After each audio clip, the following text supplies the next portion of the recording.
एक छोटे से गांव में आरव नाम का एक लड़का रहता था।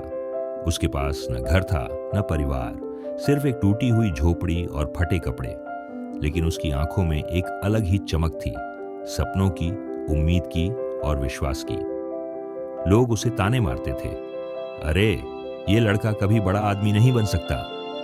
वह चुप रहता, बस अपनी मुट्ठियां भींच लेता और मन ही मन सोचता, एक दिन मैं इन्हीं को जवाब दूंगा अपने काम से। रात की चांदनी में जब सब सो जाते, आरव मिट्टी के घर के बाहर लालटेन की हल्की रोशनी में किताबें पढ़ता। कभी टॉर्न किताबें, कभी पुराने अखबार, लेकिन सीखने की आग कभी ठंडी नहीं हुई। एक दिन जंगल में उसे एक बूढ़ा साधु मिला। साधु मुस्कुराकर बोला, अमीर बनने के लिए सोने की जरूरत नहीं, सोच की जरूरत है। आरव के दिल में ये बात तीर की तरह उतर गई। धीरे धीरे उसने अपने छोटे से काम को बड़ा करना शुरू किया। गांव के खेतों से लेकर शहर की मंडी तक वह मेहनत, ईमानदारी और लगन से आगे बढ़ता गया। गांव वाले हंसते रहे, कहते, देखना कुछ दिन में ये भी हार जाएगा।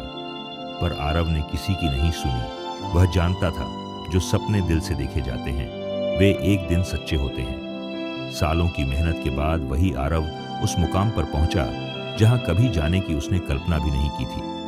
अब वही गांव वाले जो उस पर हंसते थे, उसके घर के बाहर आशीर्वाद मांगने लगे। आज वही अनाथ बच्चा एक महान उद्योगपति था। शहर की ऊंची बिल्डिंग्स पर उसकी कंपनी का नाम चमकता था। लेकिन आरव का दिल अब भी वैसा ही था, नम्र और करुणा से भरा हुआ। वह गरीब बच्चों को खाना खिलाता, अनाथों के लिए स्कूल बनवाता और हमेशा मुस्कुराते हुए कहता, मेरी सबसे बड़ी दौलत पैसे नहीं बल्कि मेरा दिल है। अंत में एक दिन पत्रकार ने उससे पूछा, आरव जी, आपने इतनी बड़ी दौलत कैसे कमाई? वह शांत होकर आकाश